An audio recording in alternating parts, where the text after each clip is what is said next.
The Duke of Draymere had refused 3 invitations to Harcourt Hall before he accepted the 4th, and he accepted only because a man he owed a debt asked it of him as the last favour of his life. So it was that Lucien Vane, whom half the county called cold and the other half called cruel, stood at the top of a strange staircase on a June evening with rain on his shoulders and no wish in the world to be there. "You will smile tonight," said Ansel Rook at his side, low, dry, and already amused. "Or you will try. Sir Everard has spent the whole of his fortune on those candles, and every mother in 3 shires knows you are unwed. Then every mother in 3 shires will be disappointed," Lucien said. He did not lower his voice, and he did not smile. He had learned long ago that a man of his rank was watched the way a hawk watched a field, and that whatever he did would be reported and repeated and made into legend by morning. He had decided at 24 that if he must be a legend, he would at least be an honest one. He was 38 now, and the decision had cost him every soft thing a man is supposed to want. Below him the great hall of Harcourt blazed. He had never seen so many candles burned for so little cause. They stood in banks along the walls and rose in tiers upon the tables, and their light poured up the pale stone and set the whole room shimmering like something under water. Musicians played in a gallery he could not see. Silk moved and turned and caught the flame, rose and gold and river green, and the jewels upon 100 throats threw back small sharp stars. It was beautiful, and Lucien felt nothing, which was the most familiar feeling he owned. "There," Rook murmured, "Sir Everard himself. And observe, he has brought the artillery to the door." A man was climbing toward them, round and pink and beaming, in a coat too tight across a chest too proud. Behind him, one on each arm, came his family, arranged as a jeweller arranges a case, the finest stone in front. "Your Grace," cried Sir Everard Fairbairn, and bowed so low his wig slid. "Your Grace, you honour us. You honour this house beyond." He seemed to lose the word and reach for another, "beyond all deserving. May I present Lady Fairbairn." A tall woman in violet inclined her head with the exact chill of a countess receiving a tradesman she means to keep waiting. Her eyes went over Lucien once, top to boot, weighing his coat and his title, and his rumoured 30,000 a year, and warmed only when the sum was reached. "And my daughters," said Sir Everard, and here his voice climbed to reverence. "My eldest Callista." Lucien looked, because a man must, and he saw at once what he was meant to see. She was beautiful. There was no arguing it and no diminishing it. She had been made beautiful the way some rooms are made grand, with intention and expense and nothing left to chance. Her hair was the gold of the candles themselves, dressed high and threaded with pearls. Her gown was the palest blue of a winter sky, and it had been cut by someone who understood exactly what it was for. She curtsied, and she did it perfectly, and she raised her eyes to his with a look that had clearly been practiced before a glass, until it could be produced at will, a look of soft, startled wonder, as though the sight of him had knocked the breath from her. It had not knocked the breath from her. Lucien had seen that look on 100 faces in 100 halls, and he had come to know it the way a doctor knows a fever. It was not admiration, it was arithmetic. "Miss Fairbairn," he said, and bowed the precise inch her rank required, and not the 2nd inch her mother's face demanded. "Your Grace is very good to come so far," Callista said in a voice like warm honey. "We had almost despaired of you." "So I understand," Lucien said, 3 times. A small silence opened. Callista's smile did not falter, she was too well made for that, but something behind it recalculated.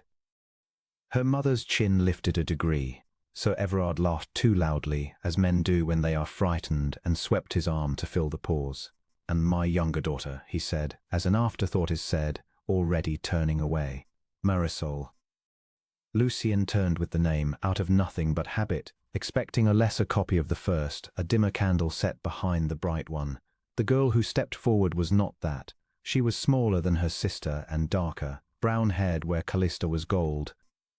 In a gown of some plain grey-green stuff that had plainly been made over from another season, he could see, if he chose to, the ghost of an older hem let down, the place where new trimming had been sewn to hide old wear. No pearls.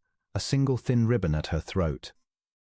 She curtsied without art, a little too quickly, the way a person curtsies who has done it 10,000 times and expects no one to be watching, and then she looked up at him. She was not trying to enchant him. That was the first thing he understood, and it was so unusual that it held him where he stood. There was no wonder in her face, false or true. There was something closer to apology, as though she were sorry to be in his way, sorry to be one more curtsy in a long dull evening he plainly wished were over. And under the apology, so quick he almost missed it, so quick she plainly wished he had, there was a flicker of pure clear humor she had heard him say 3 times. She had understood exactly what he meant by it, and some part of her, buried and immediately suppressed, had wanted to laugh. "Your Grace," she said, only that, and stepped back into the shadow of her sister as if that were her natural place and she were glad of it. "Marisol is," Lady Fairburn began, and stopped, plainly unable to find any word that would recommend her, and finished, thinly, "very useful to us." Lucian said nothing. He was aware, in the strange, arrested where man becomes aware of a single false note in a room full of music, that he had already forgotten Callista's face and could recall the younger sister's exactly, the tired eyes, the suppressed laugh. The ribbon that had been ironed so many times its edge had gone to glass. "Come, come," Sir Everard was saying, hurting, beaming, "you must not stand upon the stair. Callista, my dear, the Duke will wish to see the long gallery, I am sure. Callista paints, Your Grace. She has a most delicate hand, and she sings and she plays, and Signor Bellini himself declared her Italian the equal of any lady in London." "I am sure," Lucian said, and let himself be led, because there was no graceful way not to be, and because Rook at his shoulder was watching him with an expression of dawning and infernal interest that Lucian intended to snuff out at the earliest opportunity. They processed through the hall. The crowd parted and reformed behind them like water round a keel, and every eye in the room came to rest on the Duke of Draymere and the beautiful Miss Fairburn walking side by side, and every mother in 3 shires made the same swift calculation, and a whisper ran along under the music. "It is settled. It is as good as settled. He has come for her at last." Lucian heard it. He always heard it. And he walked beside the beautiful Miss Fairburn down the length of a hall of her father's candles, and listened to her tell him, in that warm honeyed voice, how very much she had always loved the North, how she found the wildness of it so affecting, how she had said to her dear mamma only that morning that a great house in the North wanted only a mistress with a feeling heart to make it a paradise, and he understood that he was being sold something. And he understood the price, and he found, as he always found, that he had no wish at all to buy. They came to the gallery. Portraits of dead Fairburns frowned down from the walls, and Callista moved among them, gowned in candlelight, and turned in the exact spot where the light was best, and said something practised and pretty about her grandmother's eyes, and Lucian, standing 3 steps back, looked past her, past the gold hair and the pearls and the winter sky silk to the doorway, where a small figure in grey-green had appeared with a tray she was not required to carry, taken from the hands of a footman who was overburdened, because it wanted carrying and no one else would. Marisol Fairburn set the tray down without a sound and straightened, and for one unguarded instant, thinking no one saw her, she looked up at the great grim portraits with an expression of such open, private, unhappy tenderness as though she knew what it was to hang on a wall unregarded, and pitied them for it. Lucian felt something turn over in his chest, some old rusted thing he had thought long seized shut.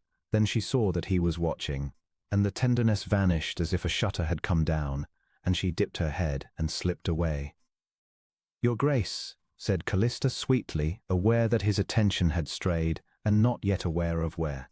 "You are very quiet. Papa says you are the cleverest man in the North. I hope I have not bored you." "You have not bored me," Lucian said, which was true, because to be bored a man must first have expected to be entertained. "Tell me, Miss Fairburn, your sister, what is it she is useful for?" The question landed wrong, and he had known it would. Callista's lovely face did something complicated and quickly hidden. "Marisol," she said with a small laugh, as if the name were faintly comical. "Oh, everything, I suppose. She keeps Papa's accounts, and reads to our great-aunt, and manages the still room, and remembers everyone's birthdays. She has a great gift for being useful. It is a very good thing, you know, for a plain girl to be useful. It gives her something to be." She said it kindly. That was the terrible part. She said it with genuine, unthinking, sisterly kindness. the way one might say it was a good thing for a lame horse to have a sweet temper. Yes, Lucien said. I imagine it does. He did not go back to the ballroom that night in any state his host would have recognized as satisfaction. He danced once with Callista, because to refuse would have been an insult too public to survive. He did it flawlessly and felt nothing. The room watched and sighed and considered the thing done. But all the while, through the turns and the bows and the honeyed voice at his ear, Lucien Vane was thinking of a girl in a made-over gown carrying a tray no one had asked her to carry, and of the word useful, and of the way a whole family had said a person's name as though it were a thing they were slightly ashamed to own.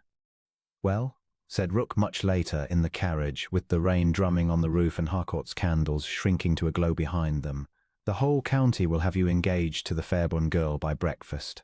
The county may do as it likes, Lucien said, watching the dark hedges tear past. It usually does. She is the most beautiful woman I have seen in 10 years, yes. You did not want her, no. Rook was quiet a moment. He had known Lucien since they were boys at school together, small and friendless and cornered, and he knew better than most men living what the Duke's silences held. There was another one, he said, wasn't there? The little brown one they hid behind the beauty. You watched her carry a tray. Lucien did not answer, but the answer was in the not answering, and Rook wisely said nothing more, and the carriage rolled on north through the rain, and behind them at Harcourt Hall a family congratulated itself on a battle very nearly won, and did not know, could not have imagined that the Duke of Draymere had already, quietly, and without so much as a word to himself about it, begun to lose interest in the war they thought they were winning, and to want the one prize they had never once thought to offer. The road home from Harcourt ran 12 miles through dripping woods, and Lucien spent every one of them telling himself that the girl with the tray was no concern of his. He was practiced at this. A man does not rule a great estate, and settle its quarrels, and hold 3 shires in a kind of watchful dread, without learning to govern his own thoughts as sternly as he governs his tenants. When a thing rose in him that he did not wish to feel, he had a way of setting it down, of naming it, and measuring it, and putting it on a shelf in the cold back rooms of his mind where the unwanted things were kept. He had a great many things on those shelves. His mother's voice was there, and the particular yellow light of the schoolroom where he had been mocked, and the face of a woman he had once thought he might love at 22, before he learned what she was after. He had grown very good at the shelving of things. But the girl with the tray would not be shelved. She kept coming back down off the shelf quietly, the way a cat comes back to a warm hearth however often it is put out. He would think of the estate, of the flooded meadow, of the letter he must write to his solicitor in the morning, and then, unbidden, he would see her again the way she had looked up at the grim old portraits with that unhappy private tenderness, and then seen him watching and shut it all away. She had shut away exactly as he shut things away. That was the thing. He had recognized across a crowded ballroom, in a stranger's face, the identical machinery he had spent 14 years building in his own. You are very silent, Rook said, even for you. I am tired. You are not tired. You are thinking. I can hear it from here. It makes a grinding noise. Rook stretched his boots toward the far seat and regarded his friend in the swaying carriage dark with the frank affection of a man who has earned the right to be tiresome. You have not been to a ball in 3 years, Lucien. You went to this one for Colonel Aldous' sake, God rest him, because he asked it dying, and you are, whatever the county thinks, not a man who breaks a promise to the dying. Fair enough. But you have been silent since the receiving line, and you were not silent because of the beauty, for you looked at the beauty the way you'd a well-set table, correct, expensive, of no interest. You went silent afterward. When the little brown one made her curtsy and stepped back, and you kept looking at the place where she had been. You imagine things. I have known you 30 years. I imagine nothing. I observe. Rook let a mile go by. What was her name? The younger one. Lucien did not answer at once. And then, because it was dark, and because it was Rook, and because the name had been going round in him like a coin turned over and over in a pocket, he said it aloud, once quietly into the rattling dark. Marisol. Rook said nothing. But Lucien heard him settle back, satisfied, the way a man settles who has hooked a fish he has been angling for over long years and means now only to let it run and tire itself, and be landed in its own good time. At Draymere the great house met him cold and dark, as it always did. There was one lamp burning in the hall where old Mrs. Pruitt had left it, and the vast staircase went up into blackness, and the shrouded rooms stood shut on either hand as they had stood shut since his father's death, the ballroom, the long gallery, the yellow saloon. All of them draped in holland and silence, a whole wing of a house sleeping the sleep of things no one has any use for. Lucien had lived in 3 rooms of it for 14 years and thought nothing of the rest. It was only that night, coming in cold from a house with 100 wasteful candles, that he stood a moment at the foot of his own dark stair and felt, for the first time in a very long time, the size of the emptiness above him, and did not, as he always had before, find it restful. He climbed to his study rather than his bed. He lit the lamp and sat down at the great desk before the black window where the fells were, and he took out a clean sheet, and he told himself he would write to the solicitor about the flooded meadow. He wrote the date. He wrote Sir. And then he sat for a long time with the pen dry in his hand, looking at nothing, and what he was seeing was a made-over hem, and a thin ironed ribbon, and a girl carrying a tray no one had asked her to carry, in a house full of people who had 100 servants and 1 unpaid daughter. And he found that his jaw was set hard and his chest was tight with something that was not quite anger and not quite grief, and had, he realized slowly, a good deal of shame in its shame that he, who prided himself on seeing everything, on being deceived by no one, on knowing the true worth of a man in the first half-minute of his company, had come within an ace of walking through that house and seeing only what they meant him to see. He had almost not looked. That was the thing that would not let him sleep. Sir Everard had said the name as an afterthought, already turning away, and Lucien had turned with it only out of the barest habit of courtesy. And if he had let his eye follow the beauty as the whole room's eye followed the beauty, would have gone home tonight, and never known that in a squire's house 12 miles off there lived a mind and a heart he would have crossed England to find, and would have died at last. In his 3 cold rooms, never knowing he had passed within arm's reach of the one thing his whole shelved and governed life had lacked. The thought frightened him more than anything had frightened him in years. He did not write to the solicitor. He put the pen down and sat in the lamplight above the dark valley until the sky greyed in the east, and somewhere in that long vigil the cold governing part of him, the part that shelved unwanted things, that had ruled him unopposed since he was a boy, made, for once, no argument at all, sat silent, let him look, and go on looking at the small brown figure it had not been able to put away, as though even it understood in its cold wisdom that some things are not unwanted and cannot be shelved, and must instead be followed, wherever they lead, however great the risk, and that this, at last, after 14 careful years, was won. Draymere Court stood on high ground above a wooded valley, and its windows looked north to the fells and south to the road, so that a man in the Duke's study could see for many miles whoever came to trouble him. Lucien had chosen the study for that reason. He liked to know a visitor was coming an hour before the knocker fell, and to have decided, long before the door opened, whether he meant to be at home. For 3 weeks after Harcourt he was at home to no one.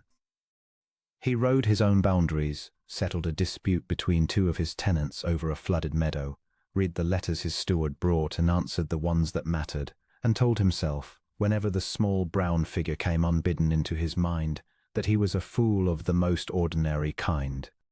He had seen a tired girl carry a tray. It was nothing. Half the great houses in the north kept such a daughter, a plain one, a useful one, ground down to a servant in her own home and grateful for the shelter. It was a common cruelty. It was not his to mend. And yet, there is a letter come from Harcourt, his steward said, on the 4th morning of the 4th week, laying it upon the desk. Sir Everard writes, and a second, in a different hand, enclosed within it. Lucien broke the seal. Sir Everard's letter was 3 pages of florid nothing, the honour of the visit, the family's hope of a continued acquaintance, an invitation to a smaller and more intimate gathering at midsummer, at which Callista would sing, at which the North's finest company would be assembled, at which the Duke's presence would crown the county's joy. Lucien read it with particular boredom he reserved for men who wished to sell him their daughters, and set it aside and turned to the enclosure. It was a single sheet, folded small in a plain neat hand utterly unlike Sir Everard's flourishes. It read, Your grace enclosed you will find the corrected accounts of the flooded meadow dispute at Nether Cross, which my father mentioned in your hearing at Harcourt, and which he was pleased to think a hard case. I could not help but see from the sums he named aloud that the error lay not in the law but in the arithmetic, and that Widow Crail has been paying tithe on land the river took from her 4 years since. If it is presumption to send this, I ask your pardon. I could not bear that a woman should be dunned for a field that is at the bottom of the beck. I have added the figures. You will see them at once. M. Fairborn. Lucian, read it twice. Then he sent for the Nethercross ledgers, which took a day to fetch, and he sat down that evening with Marisol Fairborn's single sheet beside his steward's official account, and he found that she was right. She was entirely right. The error was 4 years old, and had cost a poor old woman £11 she could not spare, and no man of law or land in 3 shires had caught it, and a girl who had heard the case named aloud once, across a ballroom, over the music, had gone home and done the sum in her head, and been unable to sleep for the injustice of it. He remitted the tithe the next morning, and returned the £11 to Widow Crail, and he did not answer Marisol's letter, because he did not trust himself to answer it as the Duke of Draymere and not as a man, and he had spent 14 years being only the Duke. But he accepted the midsummer invitation. Rook, when he heard, laughed until he had to sit down. You refused 3, he said, wiping his eyes. You went to the 4th for a dead man's sake and swore you'd not go back. And now at a word, you go running to Harcourt to hear the beauty sing. I am not going to hear the beauty sing, Lucian said. No. Rook agreed and stopped laughing, and looked at him with the shrewd affection of a friend who has waited a long time and dared not hope. No, I don't believe you are. The midsummer gathering at Harcourt was smaller than the ball and worse. A ball is a crowd. A man may lose himself in it.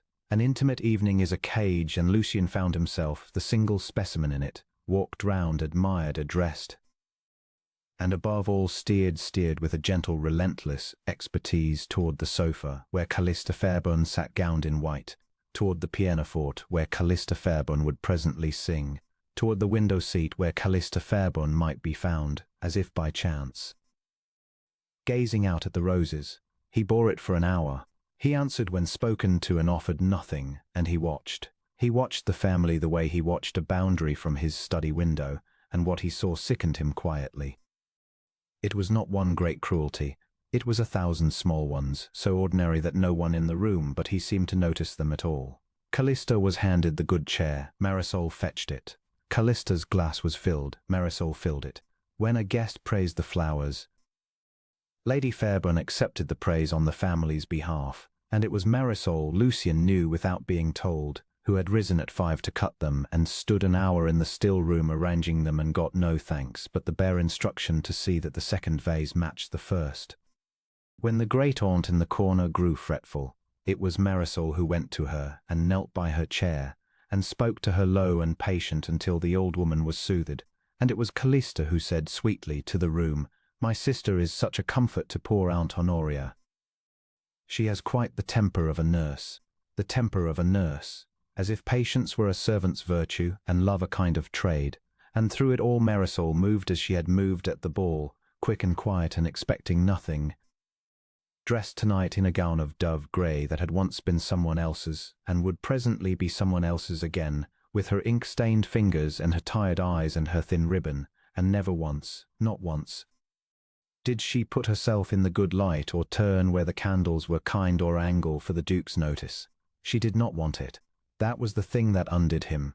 Every other soul in that room wanted something from him and had arranged their face to get it, and she alone wanted nothing, expected nothing, and would have been astonished and dismayed to learn that his eyes came back to her, again and again, across the length of the room, like compass swinging north. Callista sang. She sang beautifully in the way that a very expensive clock keeps time beautifully. Every note was correct and none of them was true. The room applauded. Lucian applauded, because a man must, and said the required words, and Sir Everard glowed, and Lady Fairborn watched the Duke's face with the fixed attention of a gambler watching a wheel. And does your other daughter sing? Lucian asked, into the warm applauding hush, and the question fell into the room like a stone into a still pond. Every head turned. Marisol, who had been at the far side of the room refilling old Aunt Honoria's cup, went very still. "Marisol?" said Lady Fairburn, and gave a light laugh with a wire of warning in it. "Oh, no, your grace, Marisol does not perform. She has no accomplishments to speak of. We never thought it worth the expense, for a girl of her, a delicate pause, her particular gifts. She is a great reader, I believe. It is a very harmless occupation. She plays a little," said Callista, generously, from her white sofa, "for Aunt Honoria in the mornings. Old country songs, nothing anyone would wish to hear." "I should wish to hear it," Lucian said. The silence that followed was quite different from the first. Sir Everard's smile stuck. Lady Fairburn's fan stopped, and Marisol Fairburn, across the room, lifted her eyes to his with an expression he could not at first read, not gratitude, not triumph, but something raw and frightened. The look of a person who has spent her whole life being overlooked and has just been seen, publicly, by the one man in England whose seeing carried weight, and does not know whether it is a rescue or a trap. "Your grace is too kind," she said, very low. "But my sister sings so much better. It would be cruel to make you hear me after her." "I have heard your sister," Lucian said. "Now I should like to hear you." He should not have done it. He knew even as he did it that he was setting her in the worst light of all, exposing her, forcing her forward before a room that had spent her whole life pushing her back, and that if she stumbled the cruelty would be his. But he could not unsay it, and he found, looking at her, that he did not wish to, that some hard cold governing part of him, the part that had ruled him for 14 years and never once been overruled, had simply and finally been set aside, and that he wanted, more than he had wanted anything in a very long time, to hear what came out of that quiet mouth when it was not apologizing. Marisol rose. She crossed the room, not to the grand pianoforte where Callista had sung, but past it, to an old spinet in the corner that Lucian had taken for a piece of furniture, and had not known was an instrument, and that plainly no one used but her. She sat. She did not arrange herself for the light. The light was bad there, and she did not care. She put her ink-stained hands upon the keys, and paused, and Lucian saw her draw one breath as a person draws breath before a plunge into cold water, and then she played. It was, as Callista had said, an old country song, a plain thing. No more than a shepherd's tune, the kind of melody a nurse might hum over a cradle in a house too poor for lullabies with names. There was no ornament in it and no display. And it broke Lucian Vane's heart in half where he sat, in a chair in a room full of people who did not deserve to hear it, because Marisol Fairburn did not sing that song to be admired. She sang it because it was true, and because she loved it. And because for the space of 2 verses she had forgotten the room and her mother's face, and the Duke's terrible attention, and was simply somewhere else, somewhere old and green and safe, singing to an aunt who was fretful and a widow who had lost her field and every other unregarded soul in a hard world, in a voice that was not correct and was not trained, and was the truest thing he had heard in 14 years. When it ended there was no applause, there was a silence, and in the silence Lucian understood that he was not the only one moved, that old Aunt Honoria in her corner was weeping quietly into her shawl, and that even Sir Everard had gone still, and that Callista on her white sofa was looking at her sister with an expression that was not sisterly at all. Marisol took her hands from the keys. She did not look up, and into the silence. Before anyone could make it worse, she said, quietly, "I told you it would be cruel," and rose and went back to her aunt. Lucian did not go to her. He understood, with the whole of his cold, clever, ruined heart, that to go to her, then to cross that room, to praise her, to single her out before her mother's furious powdered face would be to buy her a punishment she would pay for long after he had gone home to Draymere. So he did the hardest thing he had done in years. He turned to Callista, and complimented her singing again, and let the room believe what it wished to believe, and gave the family nothing to fear and Marisol nothing to be blamed for. But when he took his leave, an hour later, he found one moment at the foot of the stairs, while Sir Everard was calling for the carriage and Lady Fairburn was arranging Callista in the doorway to stand a breath too long beside the small grey figure who had come, as always, to see the guests out because no one else would trouble. "Miss Fairburn," he said very low, so that only she could hear, "the Nether Cross accounts. You were right, and 11 men of law were wrong, and Widow Crail has her field again. I did not thank you. I thank you now." She looked up at him. And for the first time since he had come into her father's house, Marisol Fairburn smiled at him, not the practiced smile, not the apologetic dip, but a real one, quick and astonished and unguarded, that lit her tired plain face into something Callista, in all her arranged and pearled and candlelit beauty, had never once approached. "Then I am glad I sent it, your grace," she said, "and glad it was not presumption after all."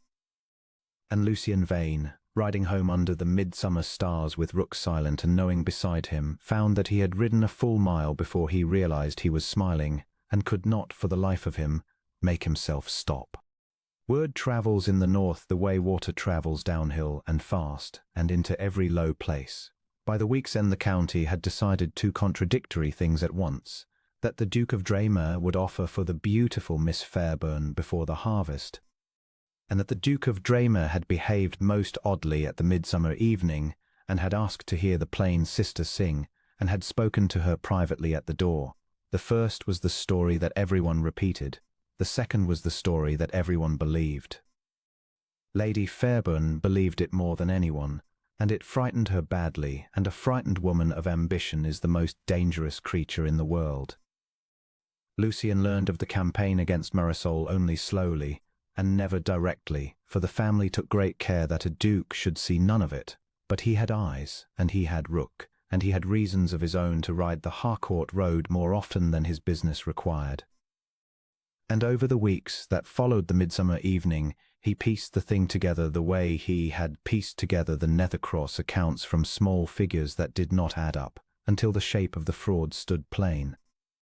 He learned that Marisol no longer took her aunt into the garden in the mornings, because her mother had decided the garden was too public, and had confined her instead to the still room and the account books, out of sight of the road. He learned from a farmer's wife who sold eggs at Draymer's kitchen door that the younger Miss Fairburn had been kept from church 3 Sundays running with a headache, which the farmer's wife, sniffing, plainly did not believe.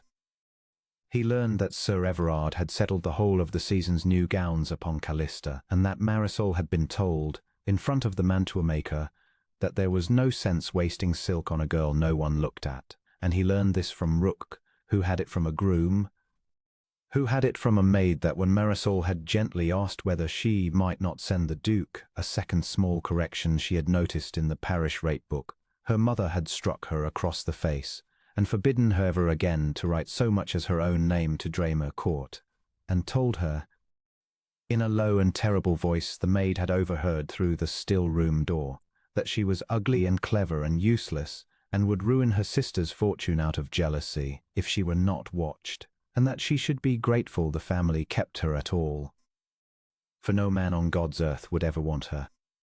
Lucien read Rook's plain account of this twice, alone in his study above the valley, and then he sat very still for a long time while the light went out of the fells, and when at last he moved it was to break the pen he held clean in two, which he had not known he was gripping.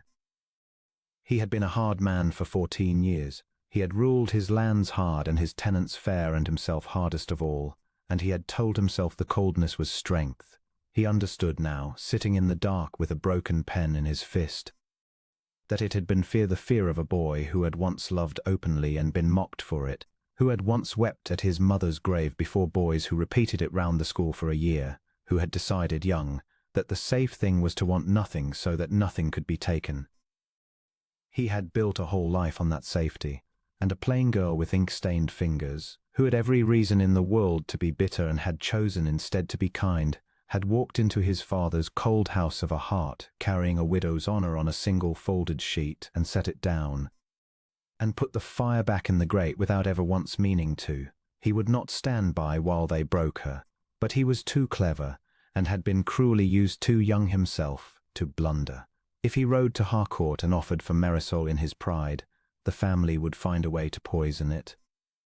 They would tell her he pitied her, that he mocked her, that a duke's notice of a plain girl could only be a cruelty. They had spent her whole life teaching her that no one would ever want her, and they would teach her, in the hour of her rescue, that this too was a lie. Lady Fairbairn would sooner see the younger daughter married to a curate on £40 a year than let her leap above the beauty into a duchess's coronet, and Marisol herself, Marisol, who did not believe she was wanted, who had been taught for 22 years that her only worth was her usefulness, Marisol might refuse him out of the very humility that made him want her, might send him away for Callista's sake, might not be able to believe that the seeing was real.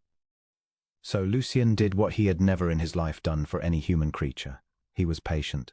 He was patient the way a man is patient who has finally, after long years, found something worth being patient for. He came to Harcourt as an ordinary caller, on ordinary business, again and again through that long green summer. He came to consult Sir Everard about the drainage of the shared fen at Nethercross. He came to bring a book he had promised. He came to look at a horse. And each time, the family fell over itself to put Callista before him, Callista at the pianoforte, Callista in the garden, Callista pouring the tea, and each time Lucien was courteous to Callista and cold to no one and gave the ambition nothing to feed on. And each time, somewhere in the visit, he found his way, quietly, to wherever they had hidden Marisol. He would appear at the still-room door with a question about the estate accounts that only she could answer, because it was true that only she could answer it. He had begun, deliberately, to bring her the tangled affairs of Draymere, the disputed leases and the muddled rentals, not as a courtesy, because he had discovered that her mind was the finest instrument in the county, and it was a crime that it should rot over a housekeeper's book. He would stand in the doorway with his hat in his hand while she sat among the drying herbs with her sleeves pushed up, and he would lay a problem before her, and watch her forget to be afraid of him as her whole clever face lit, and turn to the work. "You have made an error here," she told him once, tapping a lease with an ink-stained finger, no longer curtsying, no longer apologizing, wholly absorbed. "Your steward has charged Ambrose the elder the rent for the mill and the mill pond both, but the pond went to the younger son at the division of the property. Look, in the 17th year your father's own hand, and so the elder is paying twice for water he does not own." "My steward has served the family 30 years, Lucien said mildly, to see what she would do. "Then he has been wrong for 30 years about the mill pond," Marisol said, without looking up, "and it will take me an afternoon to put it right, if you will leave me the older ledgers." And then she did look up, suddenly, and colour flooded into her face, and the fear came back all at once. "I forgive me, your grace. I forget myself. I have no business speaking so to you. My mother says your mother," said Lucien very evenly, "is a fool, and I will take it as a personal kindness if you never again finish a sentence with what your mother says." She stared at him. And then he lived on the memory of it for a week. She laughed. A real laugh surprised out of her, quickly stifled, glancing at the door, but a laugh low and warm and utterly herself, and Lucien Vane, 38 years old and feared across 3 shires, felt it go through him like sunlight through cold water. "Leave me the ledgers," she said when she had command of herself again, "and I will put your mill pond right, your grace, and save you 30 years of another man's arithmetic. It is the least I can do for a widow's field." He left her the ledgers. He rode home. And in the study above the valley that night he took out the single folded sheet in the plain, neat hand, the Nethercross letter, which he had kept, which he had not been able to burn, and read it once more, and understood at last, fully and without any further pretence to himself, that he was in love. Entirely, and for the first time in his ruined, careful life, with the girl the whole world had agreed not to see, and that the hardest part of it was still to come, for it was one thing to love her, and quite another to make her, and the county, and above all her furious, frightened family, believe that a duke could scorn a celebrated beauty and choose, of his own free heart, the sister they had spent 22 years teaching the world to overlook. There was a morning in late July that Lucien came afterward to think of as the true beginning, not the ball, not the letter, not even the country song, but a plain, hot, ordinary morning in a still room, when he understood, past all denying it to himself, what had happened to him. He had ridden to Harcourt on the pretext of the shared drainage at Nethercross, and Sir Everard had received him with the usual anxious triumph and steered him, as ever, toward the drawing-room where Callista waited at her needlework. Lucien had borne it a quarter of an hour. Then he had said, with the smooth authority of a duke that no squire dares question, that he must consult the estate's own account of the fen before he could speak sensibly, and that he understood the younger Miss Fairbairn kept the books, and that he would trouble her for half an hour in the still room and be no further nuisance to the ladies. Sir Everard had blinked and floundered and been unable to think of any objection that would not sound strange, and so Lucian had gone, unaccompanied, down the cool stone passage to the still room at the back of the house, where the light came green through a window overgrown with vine, and the air was thick with the smell of drying lavender and beeswax and old paper. Marisol was there.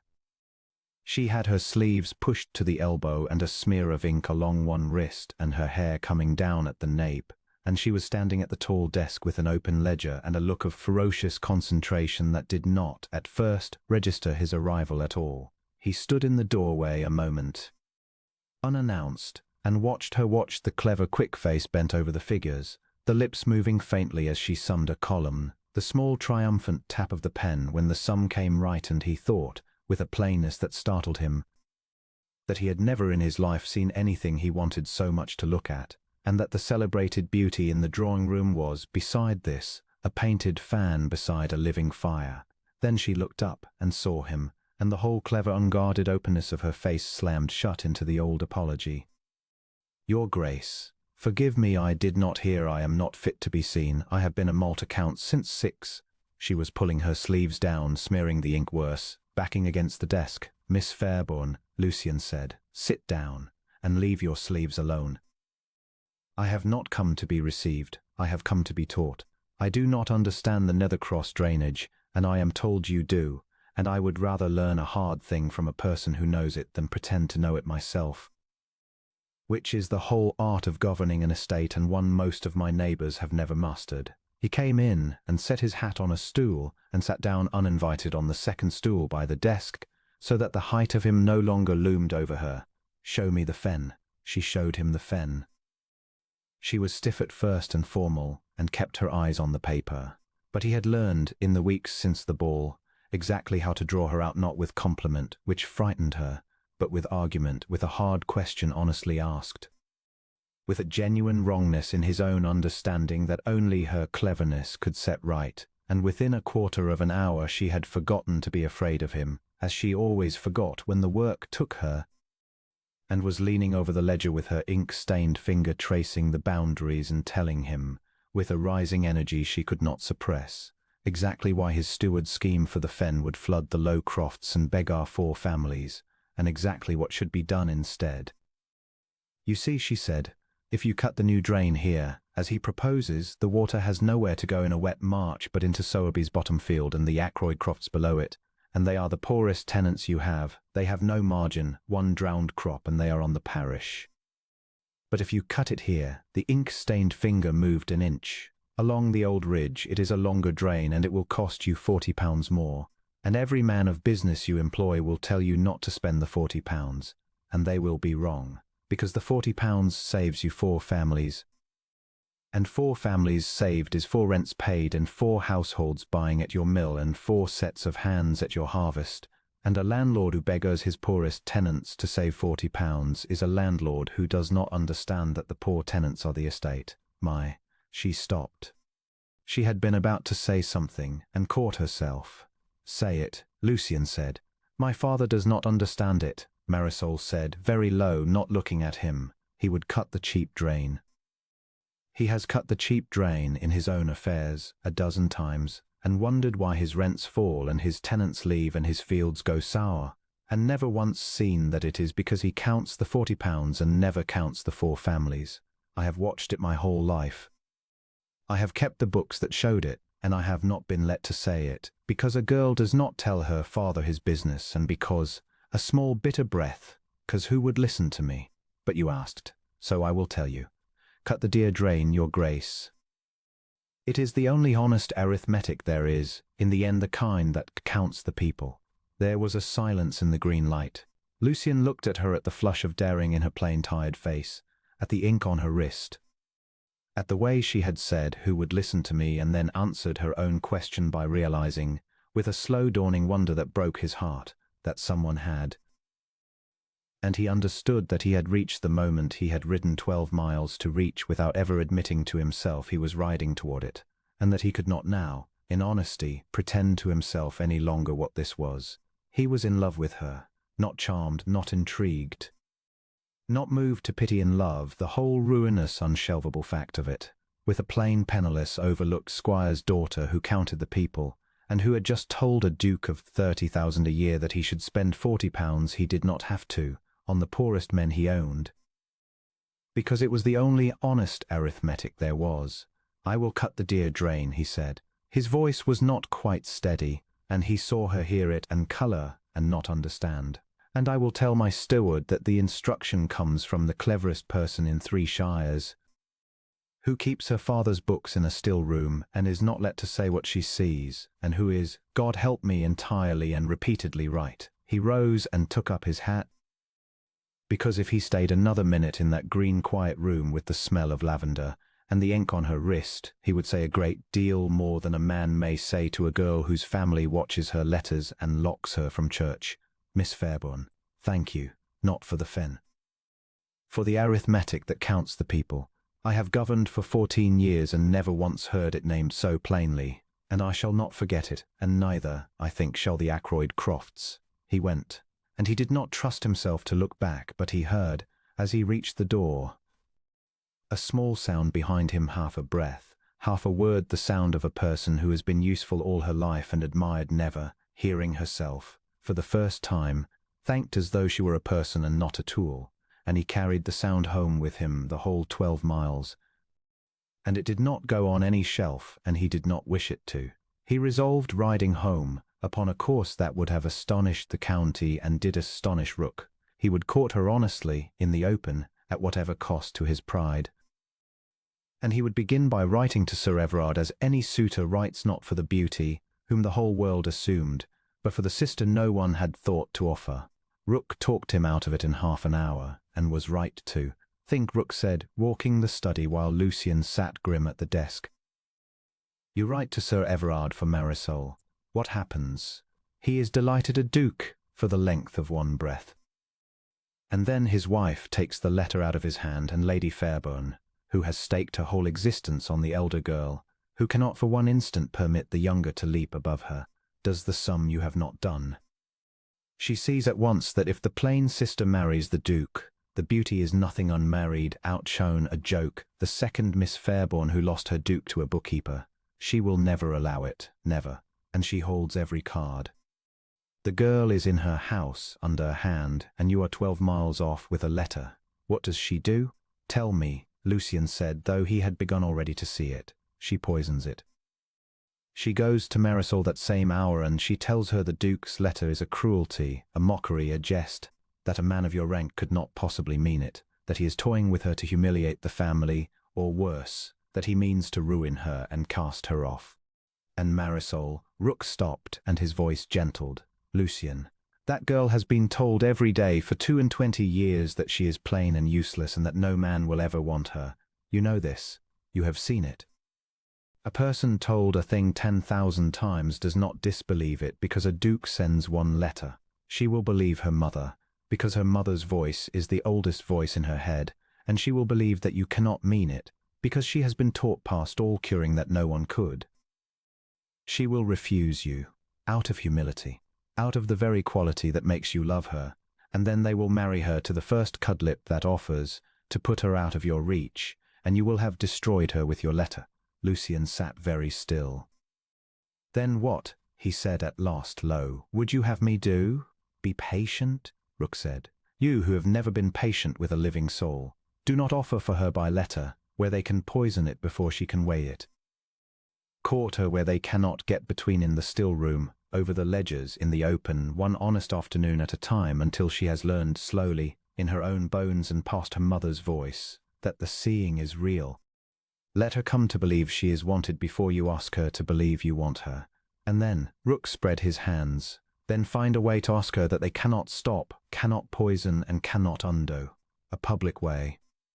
A way that settles it past all their scheming in a single stroke, before the whole county, so that neither her mother nor her own poor battered heart can ever afterward pretend it was not real. You are a duke, Lucian. You have that power. Almost no man alive has it. Use it for her not to buy her, but to make it impossible for anyone ever to tell her she was not chosen. And that was the origin of the ball.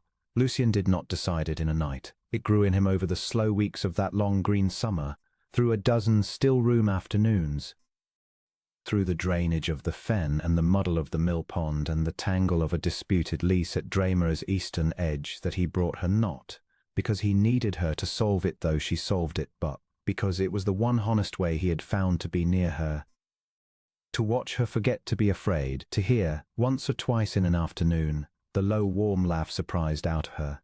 And he grew, over those weeks, from a man who admired her mind into a man who could not imagine the rest of his life without her in it, and who understood, with a grim clear certainty, that the whole force and rank and dreaded weight of the Duke of Draymere, which he had spent 14 years hating, existed for exactly one purpose he could now name, to be spent entirely on making sure that Marisol Fairburn was seen. So he would open the shut house. He would give the first ball Draymere had known in 14 years, and let the county come and think what it would think that the Duke meant to claim the beauty at last, and he would set Marisol in the best light in England, and dance the first dance with her, and, before the whole watching assembly of 3 shires, choose her, openly poll doubt and all poison and all her mother's oldest, cruelest lies, so that she should stand in the middle of a blazing ballroom and know, past disbelieving, in front of everyone who had ever overlooked her, that she was wanted not for use, not for pity, but for herself, and above them all. Mrs. Prewitt wept when he told her the house was to be opened. She had served the family 40 years.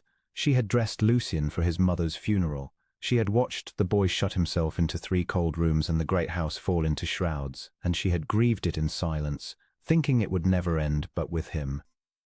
When she understood, from the careful way he spoke of it, that the ball was for a girl, and which girl and what it meant, she sat down without leave upon a hall chair, and put her apron to her face and cried like a woman at a christening. 14 years, she said, when she could speak.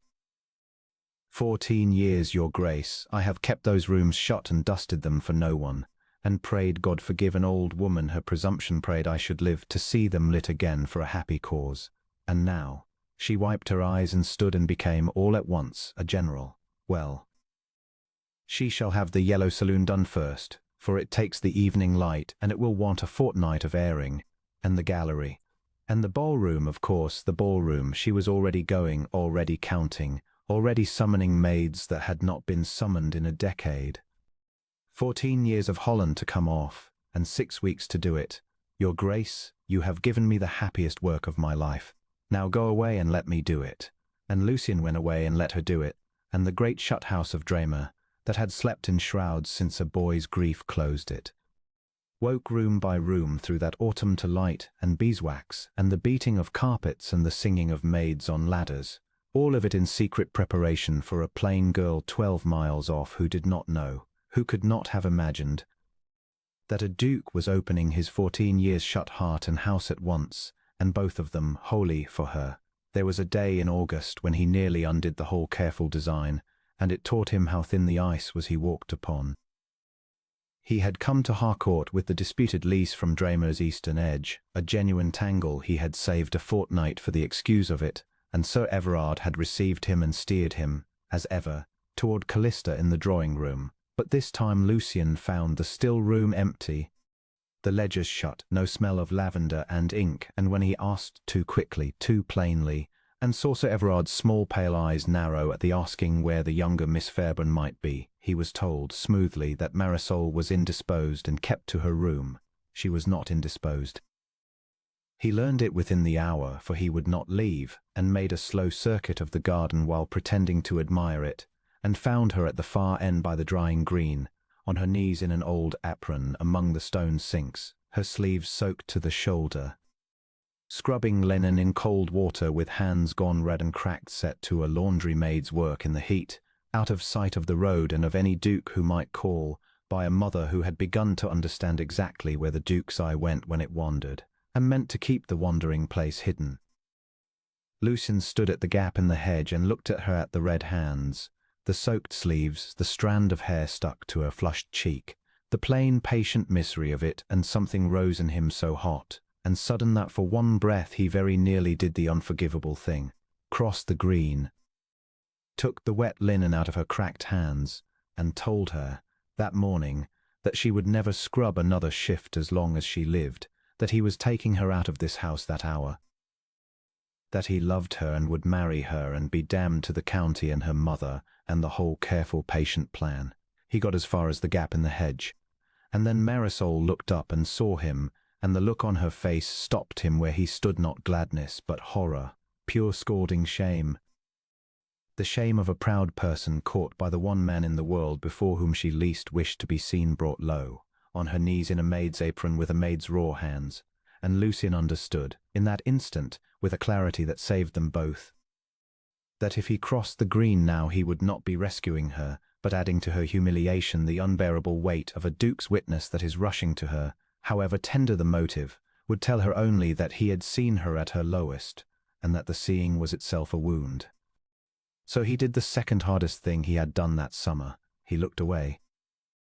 He looked deliberately and pointedly away, over the hedge out at the fields, as a man looks who has seen nothing and wishes to be understood to have seen nothing.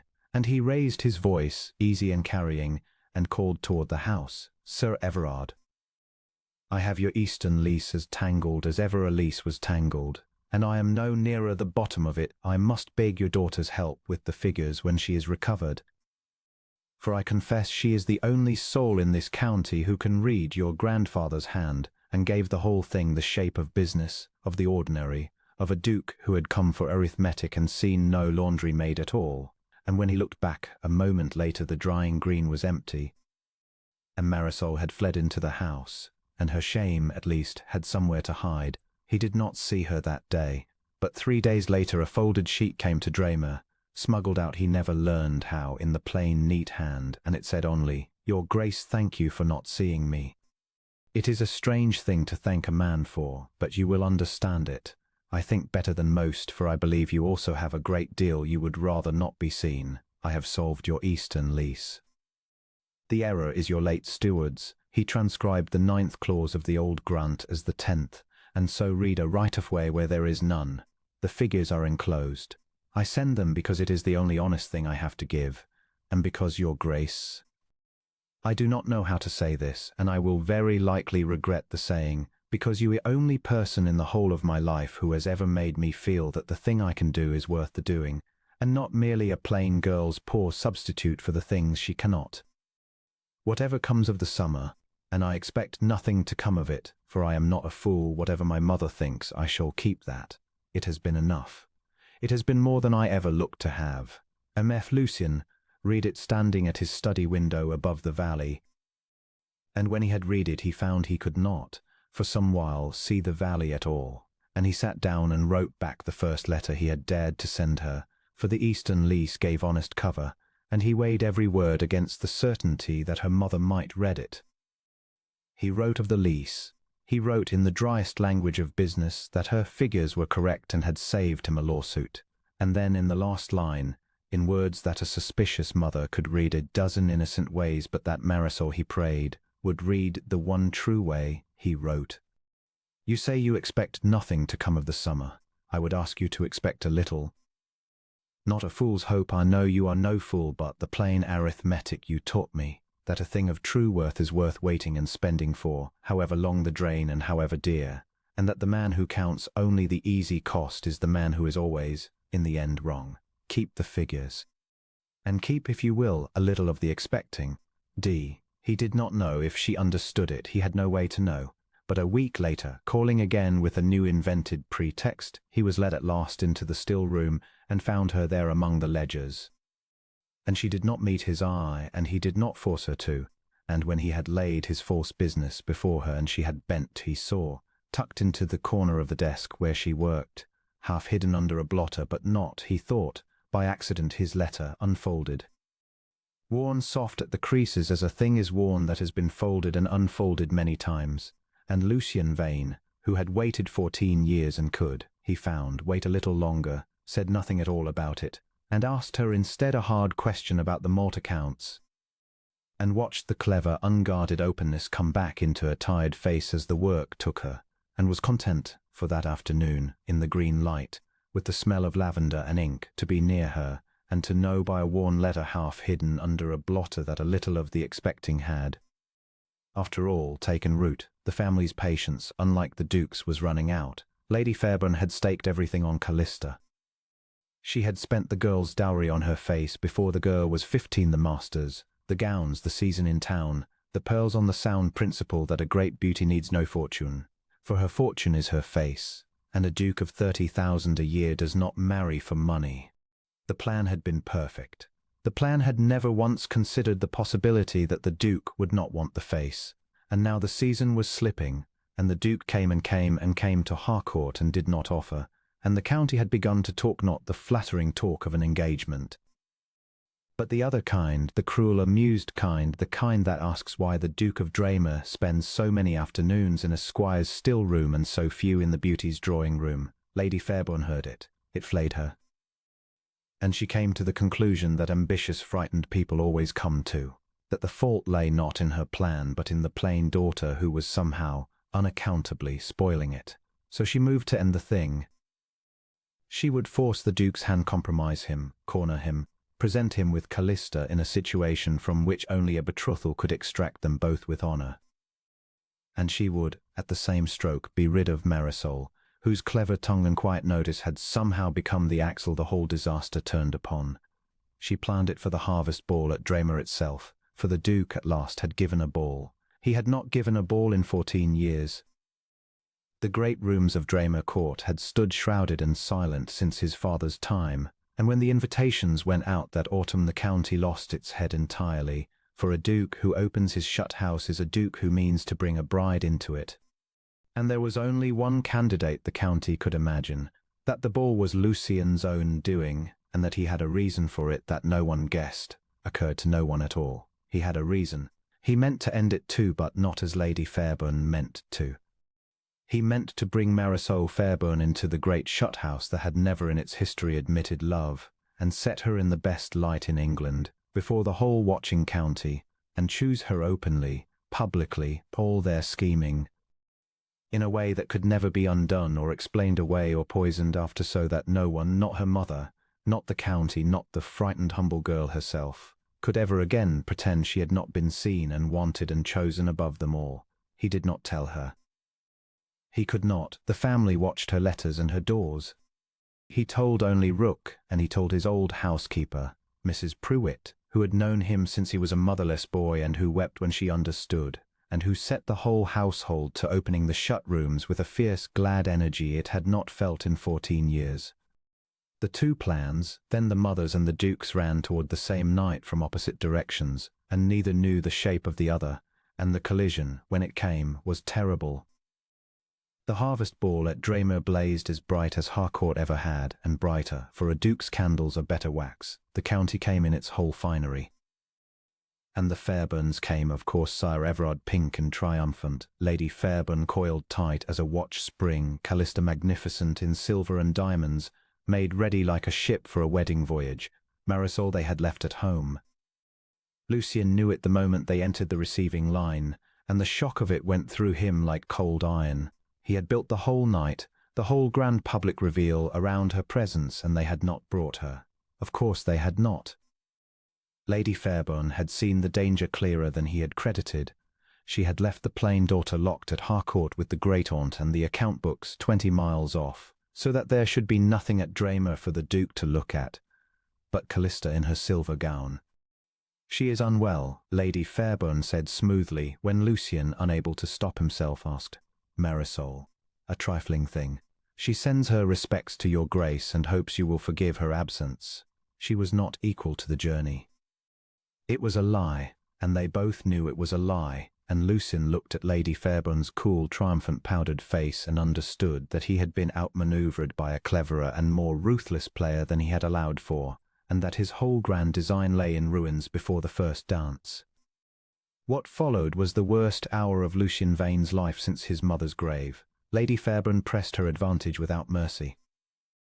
Everywhere Lucien turned there was Callista at his elbow, Callista in the doorway, Callista laughing prettily at his side, so that the whole room saw them paired. And late in the evening, when the dancing was at its height and the great gallery thronged, Lady Fairburn sprang her trap. She contrived, by a whispered word to a servant and a false message and a shut door, to have the Duke and her beautiful daughter discovered together, and alone in the shut library off the gallery alone, at midnight, in a compromising privacy so that the whole county, streaming in upon the arranged discovery, should see it, and draw the only conclusion honour allowed, and force the betrothal on the spot. It very nearly worked. That was the horror of it. Lucien, drawn into the library by a servant's message that a tenant urgently wished to speak with him there, found not a tenant but Callista Fairburn alone, her diamonds glittering, the door swinging shut behind him, and heard, already, the deliberate rising voices in the gallery, the surely the Duke would not, the door about to be flung wide, the trap about to close. He understood it all in a heartbeat, and in that heartbeat, the cold, clever, governing part of him that had ruled him for 14 years rose up one last time and served him well.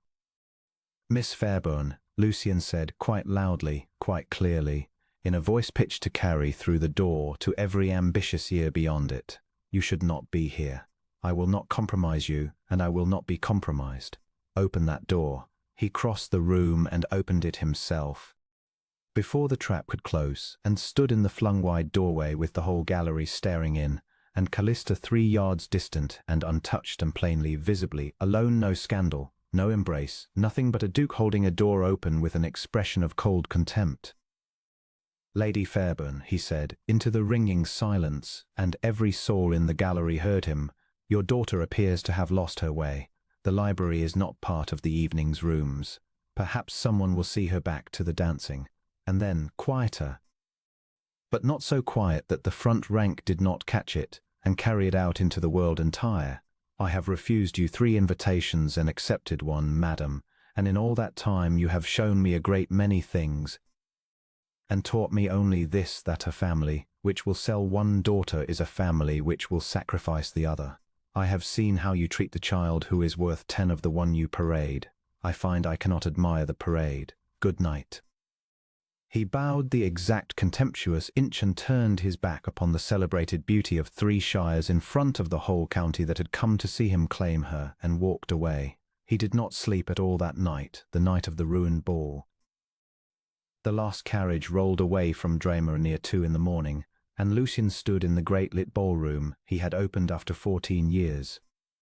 Alone now among the guttering candles and the trampled flowers, and the ruin of a design that had cost him his whole hard-won pride to make and had come to nothing.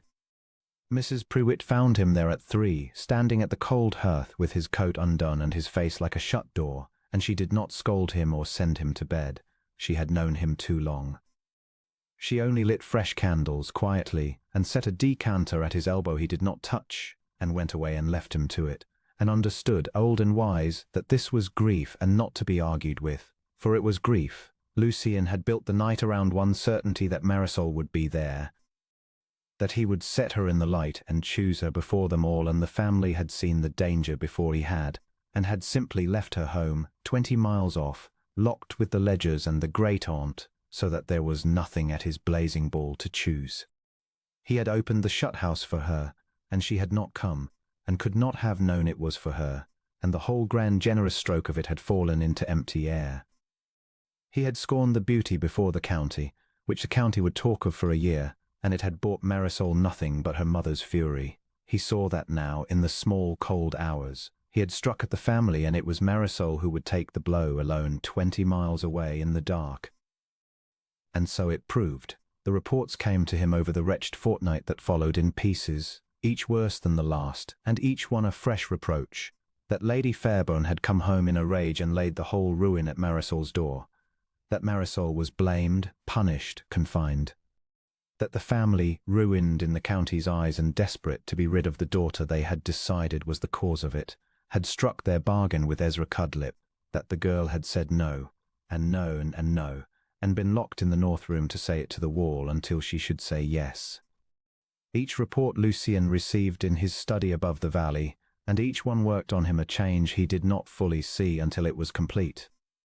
He had begun that fortnight a man who believed in patience rooks patience, the long game, the careful courtship over ledgers, the avoidance of any stroke the family could poison. He had believed in it because it was clever, and because he was above all things clever, and had governed his whole life by the cold conviction that cleverness was safety, and feeling was the thing that got a man mocked at school and hollowed out by 22. And that fortnight burned the conviction out of him, for cleverness, he saw, had a limit, and he had reached it. He had been clever and patient and careful, and while he was being all those admirable things, a cruel old man was buying his beloved for the price of a squire's debt. And a mother was starving her in a locked room, and the whole careful game was going to end with Marisol married to Cudlip on Sunday and lost past any cleverness to reach. There came a point he could name the exact hour, the second evening of Cudlip's 3 days, at dusk. When Rook rode in grey-faced with the news of the banns, there came a point at which patience was no longer wisdom but cowardice, at which the careful man who would not risk a blunder was simply a man who would rather keep his pride intact than tear his heart open to save the woman he loved. And Lucien Vane, looking at that point clearly across his desk, chose, for the first time in 14 years, to blunder. "Saddle the black," he said, and the words came out of some deeper and older place than the cold, clever governor that had ruled him, out of the boy who had wept at his mother's grave before he learned to be ashamed of weeping. "We ride now." It was not clever. It was 20 miles in full dark over bad roads. It was a duke breaking into a squire's house by night. It was 100 ways to make a scandal, a dozen ways to fail, and no way at all that Rook's cautious wisdom could have approved, and Lucien did not care.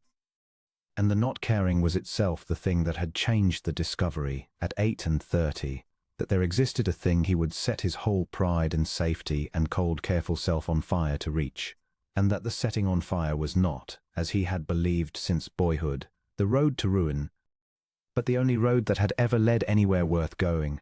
He thought, on the wild black ride, of all the years he had spent shelving things.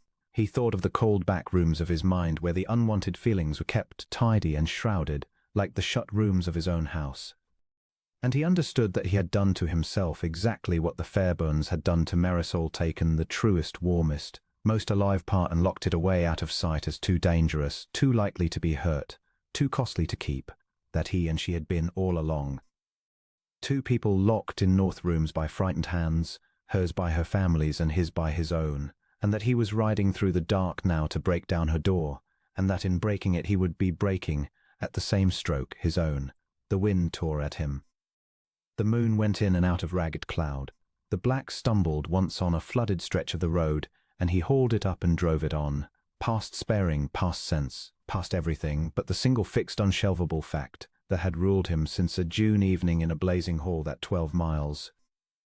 Then 20, then this last black mile away, there was a girl who counted the people, who had been told all her life that no one would ever want her, and that she was wrong, entirely and repeatedly wrong, in this as in nothing else, and that he would tell her so through a locked door if he had to, and go on telling her, past her mother's voice and her own, for the rest of both their lives.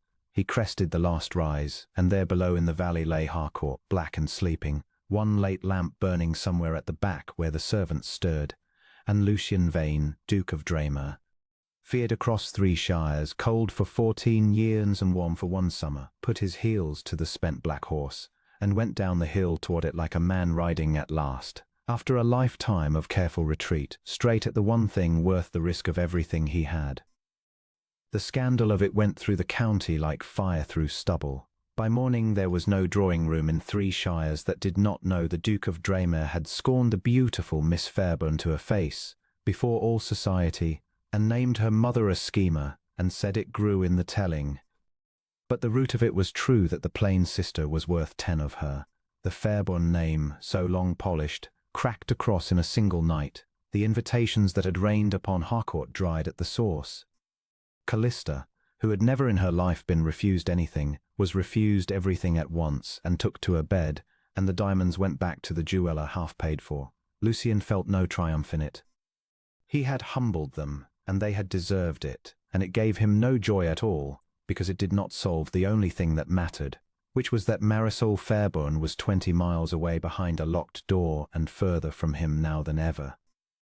For the family's fury, denied every other outlet, turned wholly upon her. He learned the shape of it over the wretched fortnight that followed, again through Rook and the eggwoman and the maid who was frightened but honest. Lady Fairburn had come home from Draymere in a rage past speaking, and had laid the whole catastrophe, the scorn, the scandal, the ruin at Marisol's door, on the reasoning that mad grief always finds, that the disaster must be someone's fault, and it should not be her own. It was Marisol who had bewitched the Duke, she said. It was Marisol's sly clever letters, her still-room whisperings, her jealous scheming to spoil her sister's fortune and steal a coronet no plain girl had any right to want. She had been warned, she had been forbidden. And she had done it anyway, and ruined them all. They did not strike her again, they did worse. They resolved to be rid of her, to marry her off, at once and out of sight, to the first man who would take her and remove the shame of her from the house. And Sir Everard, who owed money to a hard neighbour, a widower of 60 named Cudlip, who owned the mortgage on half the Harcourt land, and had long looked at the useful younger daughter with a cold and calculating eye, found the neighbour more than willing. The debt would be forgiven. The girl would be gone. It was Sir Everard told his wife, a very tidy arrangement. They gave Marisol 3 days to accept it, and told her that if she refused she would be turned out of doors with nothing, to the workhouse or the ditch, for they would keep her no longer. Lucien heard of it on the 2nd of the 3 days at dusk, when Rook rode into Draymere on a spent horse with his face grey. They mean to have her wed to Cudlip within the week, Rook said. The banns are to be read Sunday. She has said no. The maid heard her say no, over and over, but they have locked her in the north room with bread and water, and told her she comes out betrothed or not at all. They will break her. That old man is cruel, everyone knows it. He buried 2 wives already, and neither of them old. If she is not out of that house by Sunday, she is lost.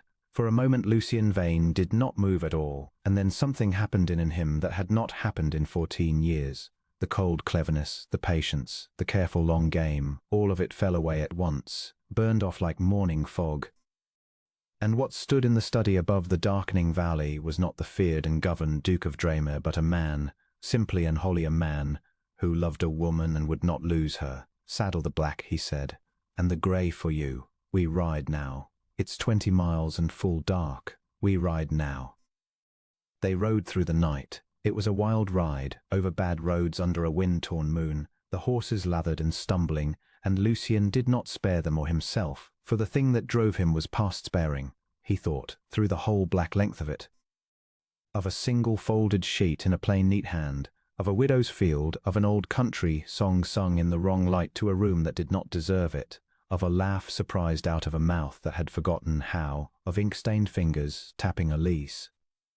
Of a girl who every reason to be cruel and had chosen, alone and unloved and unregarded, to be kind, and he thought of what would become of that of her in the cold house of a cruel old man, and he leaned lower over the black's neck and rode harder. They came to Harcourt in the last dark before dawn. The house was shut and sleeping. Lucien did not knock. He went round to the maid's door, the one Rook's arrangement had unbarred, and he came up through the sleeping house like a judgment, and he stood at last outside the locked north room where they had put her, and he did not thunder or command, for the household must not wake before she was safe. He set his hand flat upon the door, and he said low, through the wood, Marisol, "It is Draymere. I have come for you. Do you hear me?" A long silence. Then, from within, close against the other side of the door, in a voice so worn and small and disbelieving that it near unmanned him, "You cannot be here. I am dreaming you. Go away and let me sleep, if you are a dream, for it is the only kind thing that has happened to me in a fortnight, and I do not want to wake." "You are not dreaming," Lucien said. "Put your hand on the door." A pause. Then a small sound, a palm laid flat against the wood, opposite his own, an inch of oak between them. "They mean to sell you to Cudlip," Lucien said, low and steady. "I know it. And I have come to ask you a question, and I would have asked it grandly in a lit ballroom, before the whole county, so that no one could ever doubt it. That was my whole design, Marisol. That was the ball. It was all for you, and your mother saw it and locked you away from it. So I ask it here instead, through a door, in the dark, with your palm against mine, which is truer anyway. Will you leave this house tonight, and never come back to it, and marry me, not because I pity you, for I do not, I have never pitied you. Pity is not the word for what I feel when you take a lease out of my hands and tell me I am wrong, but because you are the truest thing I have found in a cold, long life, and I have been half a man for 14 years and whole for one summer, and the summer was you, Marisol Fairburn. Will you be the Duchess of Draymere, and let me spend the rest of my life proving to you that you were seen? The silence on the other side of the door was terrible and long. And then he heard it, not a word at first, but a sound, a small broken sound, the sound of a person who has been told for 22 years that no one would ever want her, weeping because she is wanted. Say it again, she whispered at last. The part where you are not sorry for me. Say it again. No one has ever. No one. Say it again. I am not sorry for you, Lucien said, and his own voice was not steady now. I am in love with you. There is a great deal of difference, and I mean to spend my whole life on the difference. Open the door, Marisol. Or tell me where the key is kept and I will tear this house apart to find it. I am past caring who wakes. There is no key, she said. My mother has it. A breath. Then, with a flicker of the old dry humor, watery and brave, but the lock is old, your grace, and I keep the accounts of this house, and I know exactly what it cost, 'cause I paid the smith myself out of the egg money, and I can tell you it is not worth what he charged. Put your shoulder to it. It will give. Lucien Vane laughed one short, amazed, broken laugh in the dark and put his shoulder to the door his beloved had just told him was poorly made, and it gave at the second heave with a crack that woke the house, and the door swung open, and there in the grey first light of morning, thin and pale and worn and utterly, entirely herself, in a made-over gown with her ink-stained fingers and her chin up, stood Marisol Fairburn, looking at the Duke of Draymere as though he were the sunrise coming through a wall. For a moment neither of them moved. The house was waking around them, a candle flaring somewhere below, a door, a voice, and Lucien knew there was no time and did not care, because he had crossed 20 miles of dark to see the face that was now looking up at him, and he would have crossed 100 more. You broke my door, Marisol said unsteadily. You told me to. So I did. She pressed the back of her ink-stained hand to her mouth, half a laugh, half a sob. Your Grace. Lucien, I do not. This is not a thing that happens. Not to me. There has been some mistake. You have come for Callista and lost your way in the dark, and in a moment you will see your error, and I could not bear. Marisol. He said her name the way a man sets down a burden he has carried too far. Look at me. Have I ever once, in the whole of this summer, mistaken you for your sister? She looked at him, and whatever she saw in his face, the thing he had hidden from the whole world for 14 years, and hid from her, no longer it stopped the protest in her throat, and something in her that had been braced her whole life long. Braced against blows and slights and the daily small murder of being overlooked, finally at long last let go. No, she whispered. No, you never did. Feet were on the stairs now. Lucien turned and set Marisol behind him with one arm, the old cold Duke rising up in him again, but harnessed now, a shield and not a wall.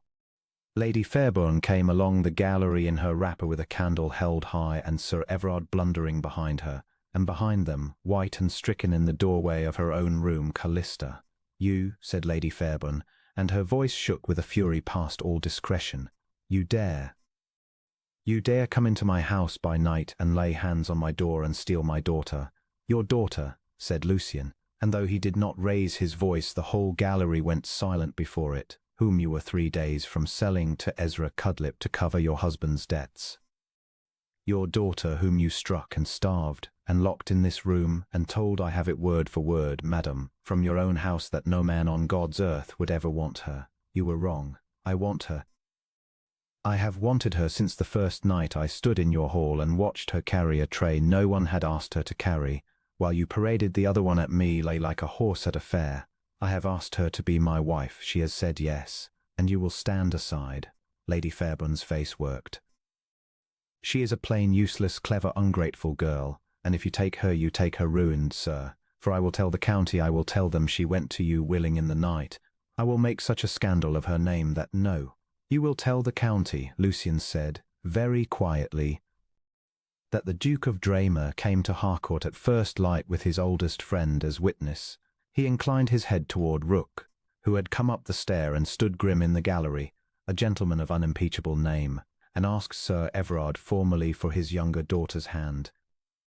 And that Sir Everard, being a sensible man who understands his own position and his own debts, and precisely how much of the mortgage on this hall I could buy from Ezra Cudlip before noon, gave his glad consent. He looked at Sir Everard, who had gone the colour of tallow. "Did you not, Sir Everard?" There was a silence in which the whole future of the Fairburn family was decided, and in which Sir Everard Fairburn, who was not a brave man or a good one, but was, as the Duke had said, a sensible one, understood that he stood ruined either way, and that of the two ruins one came with his debts forgiven and a duke for a son, and the other came with neither. "Aye," he said, and swallowed, and could not look at his wife. "Yes, yes, your grace, of course. My glad consent. Naturally, she is a good girl. She always a good girl."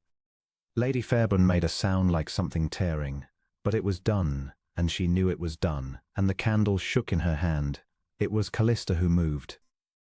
All this while she had stood white and silent in her doorway, the celebrated beauty, the family's whole staked fortune, watching the sister she had pitied and patronized and never once envied claim, out of the dark, the thing she herself had been groomed from the cradle to win. Lucian braced for spite. What came was stranger, and he never forgot it. Callista crossed the gallery slowly past her raging mother, and stood before her sister, and looked at her, perhaps for the first time in both their lives, and her lovely practiced face crumpled into something unpracticed and young. "They made me sing," Callista said low, not to the Duke, only to Marisol. "All those years, they made me sing and paint and turn in the light, and I did it, because it was the only thing they wanted of me, and I thought it was the only thing I was. And you kept the accounts and nursed Aunt Honoria, and you were kind to me, even I." Her voice broke. "I never once thanked you for anything in 22 years, and he saw it the first night, and I have known you all my life and never saw it at all." She drew a breath. "Go with him, Marisol. Go and be happy, and God forgive me for every year I let them stand you in the dark. You were never the plain one, I was only the loud one." And she stepped aside. Marisol went to her, and the two sisters held each other for a long moment in the grey light. And something old and cruel and long-born broke and washed away between them, and Lucian Vane, who had come to Harcourt to break a door and carry off a bride, stood by and understood that the humbling he had wrought in his cold cleverness was nothing beside this, that the only humbling that heals is the one a heart does to itself freely, and that Callista Fairburn had just become, in a gallery at dawn, more nearly worthy of her beauty than all her masters had ever made her. They did not steal away. Lucian would not have it so, no midnight flitting, nothing that could ever be whispered against her. He waited in the cold morning hall like a gentleman while Marisol gathered her few poor things, and old Aunt Honoria, woken by the noise, came tottering down in her nightcap to learn what had passed, and wept for joy when she heard, and kissed the Duke's hand, which Lucian permitted, because she had loved the girl when no one else would. And then the banns were called after all that Sunday, not for Cudlip, but from the pulpit of Harcourt's own church, before the whole astonished county, a marriage between Lucian Vane, Duke of Draymere, and Marisol Fairburn, spinster of this parish.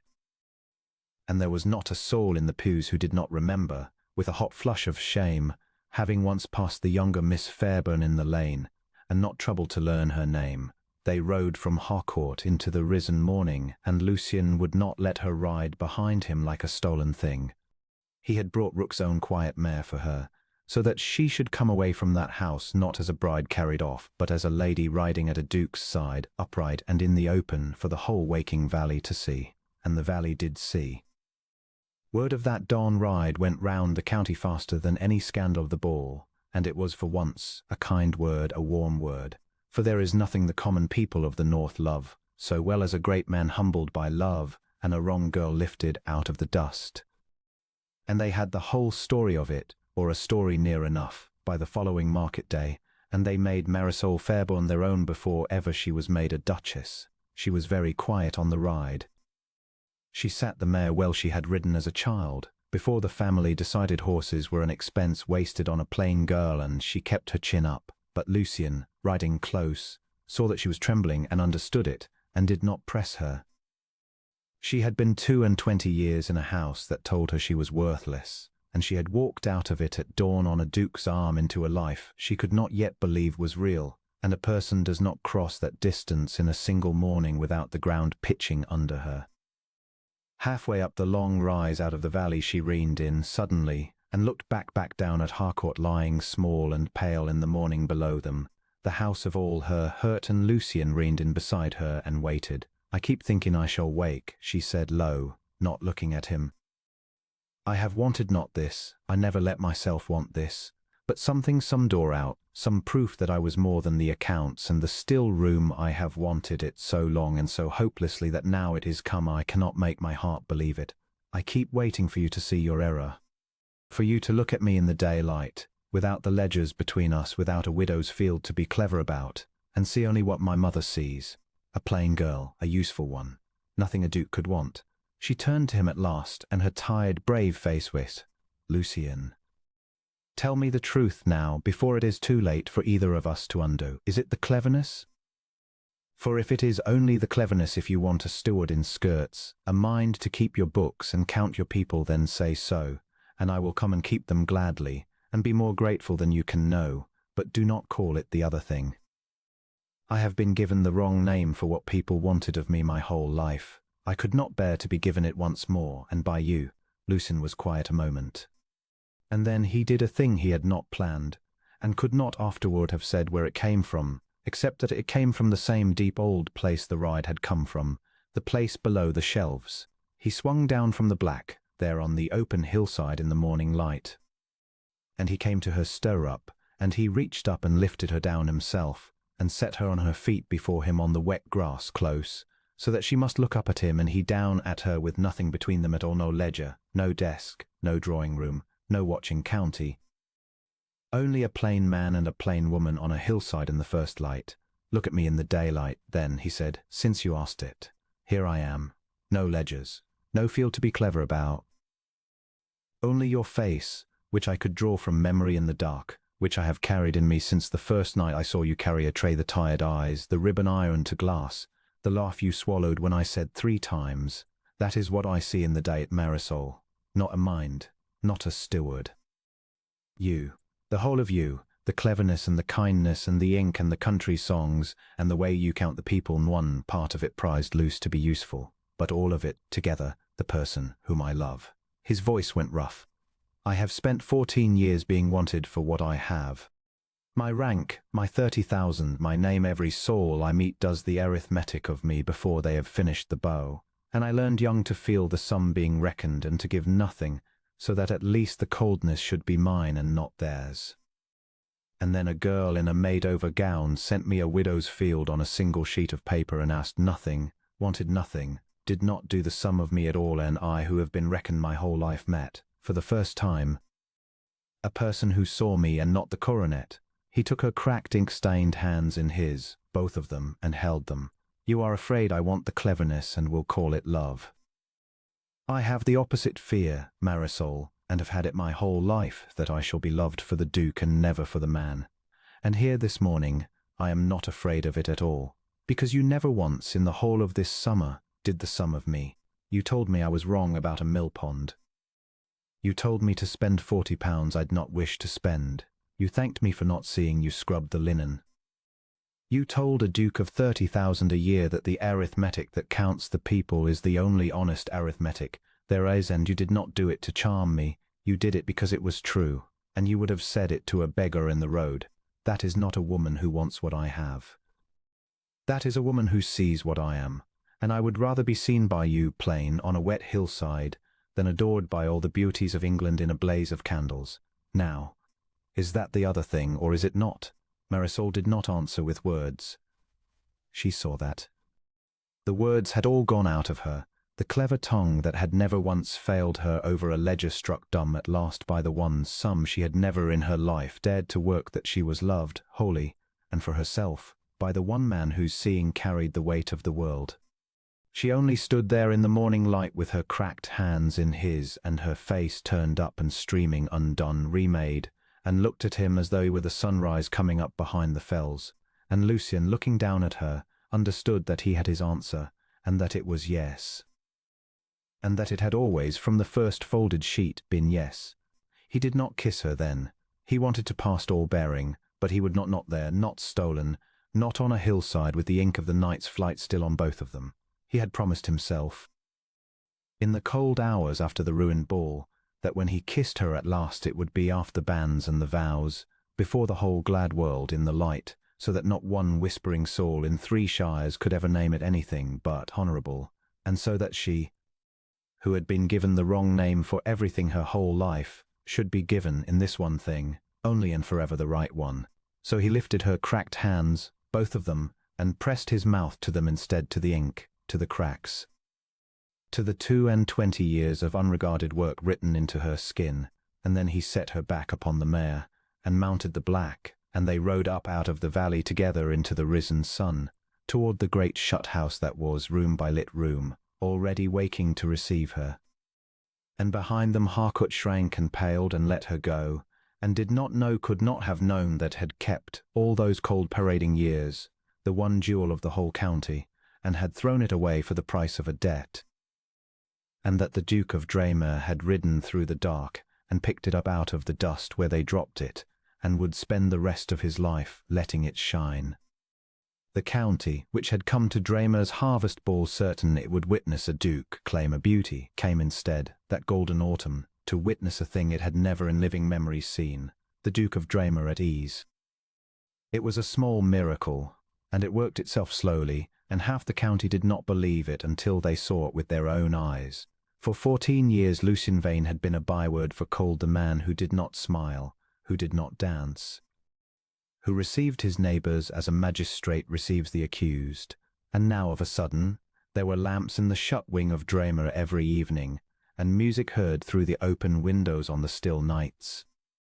And the great feared Duke was seen riding his boundaries with a plain brown-haired young woman at his side, who stopped at every croft, who knew the tenants' names and their children's ailments and the exact state of their rents, and who had, within a single quarter, done more good in the dales than the Duke's whole cold careful stewardship had done in a decade.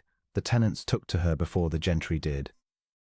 That was the way of it, and it did not surprise Lucien in the least, for the gentry had a great deal of pride to swallow. They had, most of them, passed the younger Miss Fairburn in a lane, and not learned her name, and the tenants had only gratitude.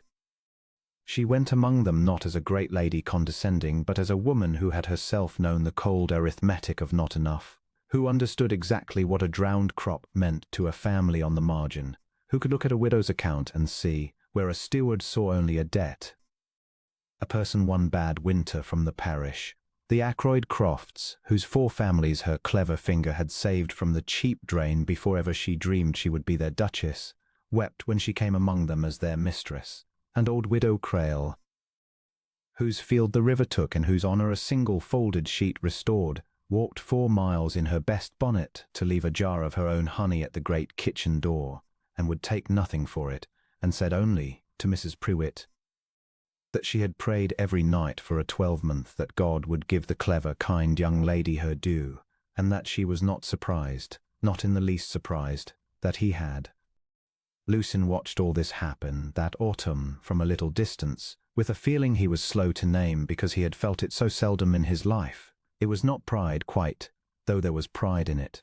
It was closer to the feeling of a man who has carried a lamp a long way through the dark, shielding it with his cold hands, guarding it, dreading always that it would be snuffed, and who sets it down at last in a great cold house and watches, astonished, as it does not go out but grows and catches, and fills room after shut room with a light that was in it all along, that only wanted setting free. He had thought, riding to Harcourt through the dark, that he went to rescue her. He understood now, watching her light his whole dark life like a taper carried from room to room, that he had had it exactly backward, as he had had so much backward for 14 years.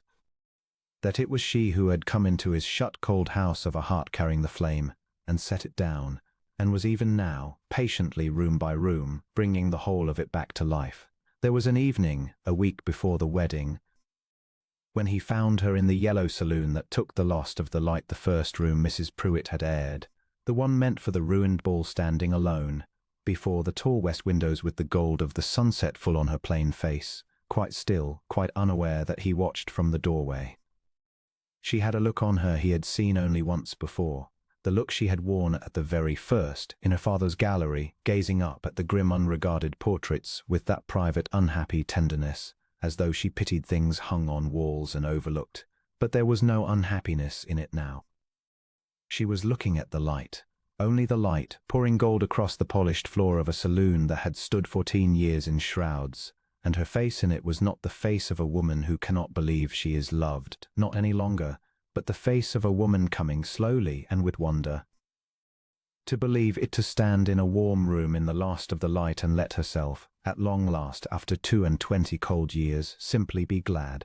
Lucien did not speak. He came to her quietly across the gold floor and stood at her side before the windows, and she leaned without a word, the smallest degree toward him, so that her shoulder just touched his arm, and they stood so, the two of them, the feared cold Duke and the overlooked plain girl, watching the sun go down over the fells that his study had watched, alone for 14 empty years.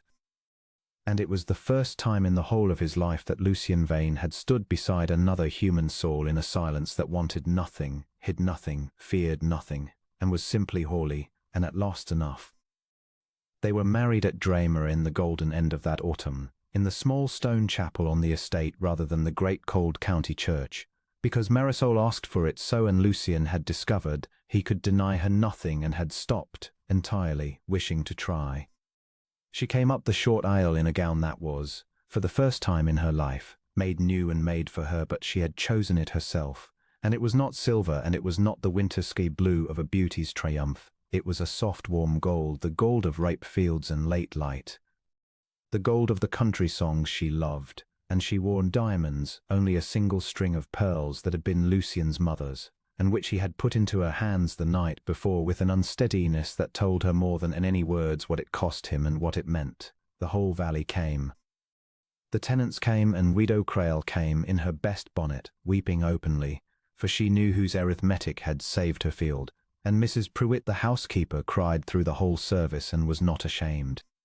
Lucien watched his bride come toward him up the aisle, and found that the cold-governed thing he had been for 14 years had no words left in it at all, and that this was as it should be, for the words were hers. She had always been the one who understood the true accounting of things, what was owed and what was worth, and he was content now and for the rest of his life to be the man she had found the error in and set right. At the chapel door, when it was done, he kissed her once, gently, before the whole glad crowd, her face in his 2 hands.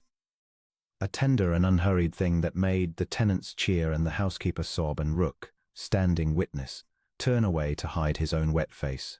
And it was the only kiss she had ever been given, and Lucien knew it, and he made it one that a woman could build or loved life upon.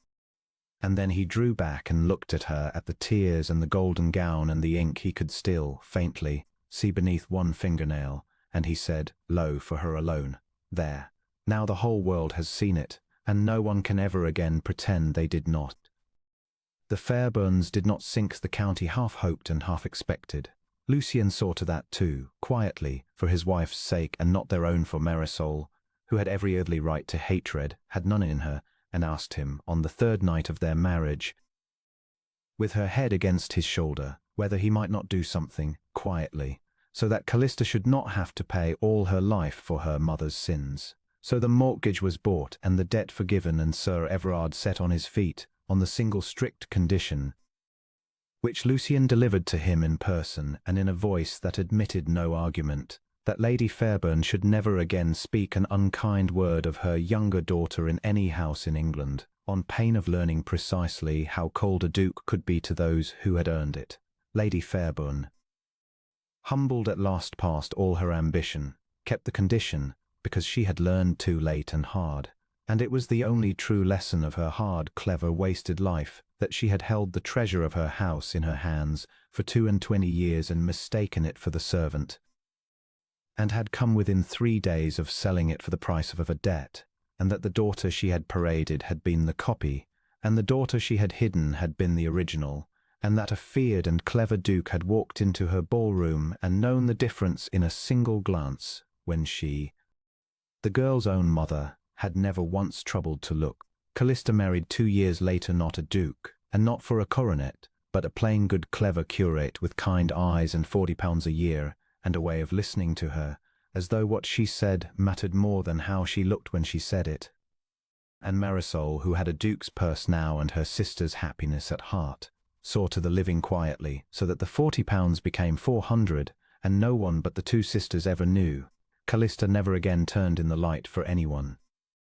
She had learned, from watching her sister loved, what her masters had never taught her, that the light a person truly wants to be seen in is not the candlelight of a ballroom, but the plain daylight of one other soul who looks and keeps looking and does not turn away. At Draymere the shut rooms stayed open. The house that had not known love in 14 years, that had stood shrouded and cold since a motherless boy grew into a feared and lonely man, filled slowly with warmth again, with light and music. For Marisol played her old country songs in the evenings on a spinet Lucien had brought from Harcourt, so that she should never be without it, and he sat by the fire and listened and did not once, in all the years, find them anything but the truest sound in the world. The tenants blessed her. She kept the great estate's accounts herself, to her steward's initial horror and eventual devotion, and set right in a 12-month 30 years of small quiet errors.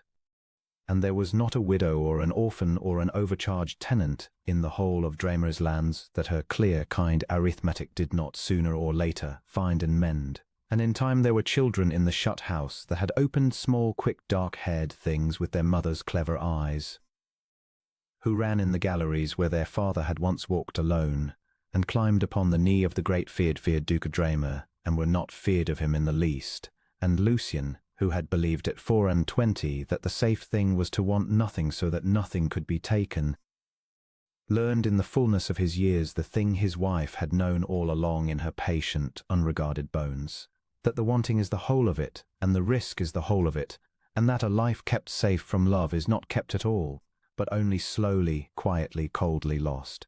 He told her so once. An old man by then, on a golden autumn evening not unlike the one they had married on, sitting with her at the great north window that looked out over the valley and the fells, her grey head against his shoulder and her ink-stained still, always faintly stained, for she never would give up the ledgers resting in his. "You saved a widow's field with a single sheet of paper," he said, "and you never guessed you had thrown a rope to a drowning man at the same stroke." "I guessed," Marisol said, comfortably without opening her eyes. "I always guess, Lucien. It is what I am useful for." And the Duke of Draymere, who had scorned a celebrated beauty before all the world and chosen the sister they never thought he would see, laughed low in the golden light, and drew his wife closer and did not answer. Because there was nothing left in the whole long ledger of their life that wanted correcting. The account was balanced, the sum was true, and it had come out, against all the arithmetic the world had ever done, exactly, perfectly, and forever right.